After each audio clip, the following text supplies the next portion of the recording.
এই কোরআন আমি কোরআন নিয়ে যত বেশি গবেষণা করব, তত মর্যাদা আপনার আমার বেড়ে যাবে। এই কোরআন আমি যত বেশি গবেষণা করব, আল্লাহর কাছে আমি শ্রেষ্ঠ মানুষে পরিণত হয়ে যাব। এই কোরআন আমি যত বেশি তেলাওয়াত করব, তত বেশি আমার আপনার আমলনামায় সওয়াবের পাহাড় জমা হতে থাকবে। সুবহানাল্লাহ। তিরমিজি বর্ণিত হাদিস। এই হাদিস বলার আগে আমি একটা উপদেশ আপনাদেরকে দিই।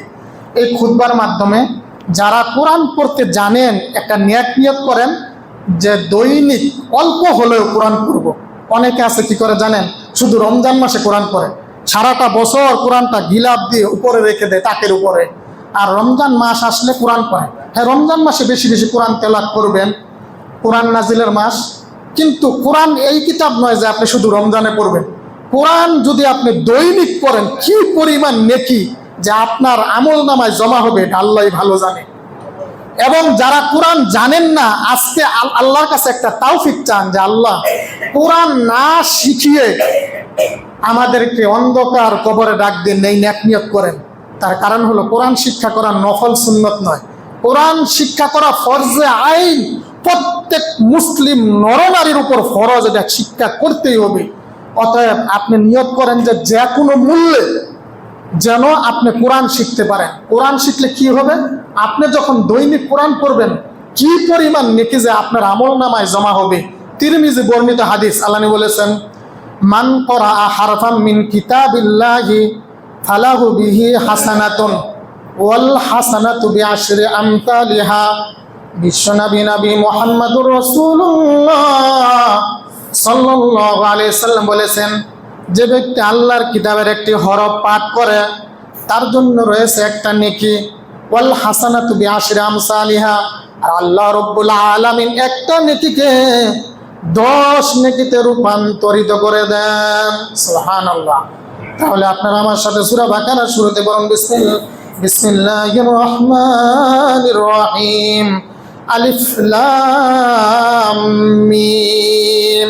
এ ব্যাপারে আল্লাহর নবী বলেন, লা আকুলু আলিফ লাম মিম হারফুন, আমি বলি না আলিফ লাম মিম একটি হরফ, ওয়ালাকিন আলিফুন হারফুন ওয়া লামুন হারফুন ওয়া মিমুন হারফুন। আল্লাহ নবী বলেন, আলিফ একটি হরফ, লাম একটি হরফ, মিম একটি হরফ।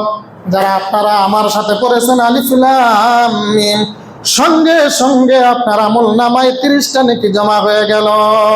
সুবহানাল্লাহ। তাহলে আপনি যদি কোরআন দৈনিক পড়েন, এই আলিফ লাম মিম পড়লেন, 30টা নেকি হলো।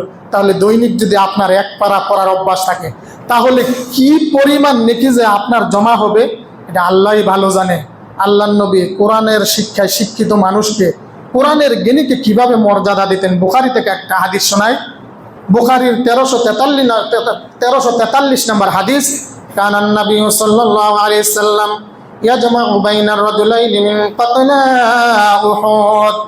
উহুদের ময়দানে যারা শাহাদাত বরণ করেছেন, তাদের 2 জন শহীদকে আল্লাহর নবী একটা কাফনে পেঁচিয়ে দিতেন। কাপড়ের বড় অভাব ছিল, 2 জন শহীদকে একটা কাপড়ে পেঁচিয়ে দিতেন। এরপরে আল্লাহর নবী সাহাবীদেরকে জিজ্ঞাসা করতেন, এই 2 জন সাহাবীর মধ্যে কে বেশি কোরআন জানতো? সাহাবায়ে কেরাম বললেন, এই 2 জনের ভিতরে এই সাহাবীটা বেশি কোরআন জানতো। যেই সাহাবী বেশি কোরআন জানতো, ওই সাহাবীটাকে আল্লাহর নবী কবরে আগে সুন্দর করে রাখতেন। 2 জন শহীদকে দাফন করতে গিয়ে যে সাহাবী আগে কোরআন জানতেন, তাকে আগে মর্যাদা দিয়ে দিতেন। সুবহানাল্লাহ। এভাবে আল্লাহর নবী কোরআনওয়ালাকে মর্যাদা দিতেন। এখনো সৌদি আরবে যত চাকরি কর, যে বেশি কোরআন জানে তার চাকরি তত ভালো হয়। সুবহানাল্লাহ। মানুষের মর্যাদা হবে হাসরের ময়দানে, যে যত বেশি কোরআন জানবে তার মর্যাদা তত বেশি হবে। সুবহানাল্লাহ। এই জন্য আমি যদি কোরআন নিয়ে গবেষণা করি, আপনি শ্রেষ্ঠ মানুষের। কোরআন কিভাবে মানুষকে দামি বানায়, এটা ভাষায় প্রকাশ করা যাবে না।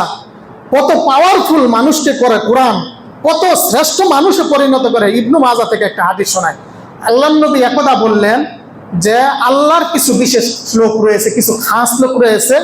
যেমনি ভাবে তোমাদের বাড়িতে বা ঘরে খাস লোক থাকে, যেমন কোনো বাড়িতে থাকে উনি এই বাড়ির পরিচালক, উনি এই বাড়ির মাতবর, ওনারে ছাড়া আমরা কোনো ডিসিশন নিতে পারি না।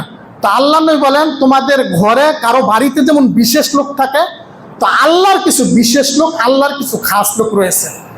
তা আল্লাহর বিশেষ লোক হওয়া, আল্লাহর খাস লোক হওয়াকে চারটিখানি কথা। এই পৃথিবীতে আপনার যদি কোনো চেয়ারম্যানের একটা সাথে সম্পর্ক থাকে, আপনার পাওয়ার বেড়ে যায়। তা আপনি যদি এমপির সাথে সম্পর্ক থাকে, আপনার পাওয়ার বেড়ে যায়। তুই আমাকে চিনস, আমি এমপির ডান হাত, তো আমাদের পাওয়ার কত বেড়ে যায়। তো আল্লাহ নবী হাদিসে বলেন যে আল্লাহর কিছু খাস লোক রয়েছে, যেমন এমপি মন্ত্রীর খাস লোক থাকে। সাহাবায়ে কেরাম আশ্চর্য জিজ্ঞাসা করলেন, ক্বালু মান হুম, তারা কারা ইয়া রাসূলুল্লাহ? আল্লাহ নবী বলেন, হুম আহলুল কুরআনি আহলুল্লাহি ওয়া খাসাতুহু, তারা হলো কোরআনের দ্বারক বাহক, তারা হলো কোরআনের গবেষক, তারা আল্লাহর বিশেষ লোক, তারা আল্লাহর খাস লোক। সুবহানাল্লাহ। তাহলে আপনি যদি আল্লাহর খাস লোক হয়ে যান, এই পৃথিবীতে আপনার সাথে কেউ বড়াই করে যে তুই আমাকে চিনস, আমি কার লোক, আমার সাথে। আপনি যদি কোরআনওয়ালা হন, কোরআন নিয়ে গবেষণা করেন, আপনি একটু আস্তে করে বলে দেন, ভাই আমার সাথে বাড়াবাড়ি করিয়েন না, আমি কিন্তু আল্লাহর লোক। এর চেয়ে বড় কথা আর আছে? আল্লাহু আকবার। এই জন্য আসুন আমরা কোরআন নিয়ে গবেষণা করি, কোরআন নিয়ে চিন্তা ভাবনা করি, কোরআন বুঝি, কোরআন পড়ি, কোরআন দিয়ে জীবন যাপন করি। তাহলে আমরা শ্রেষ্ঠ মানুষ হয়ে যাব, আমরা মর্যাদাবান হয়ে যাব। আল্লাহ আমাদেরকে তৌফিক দান করেন। আমিন।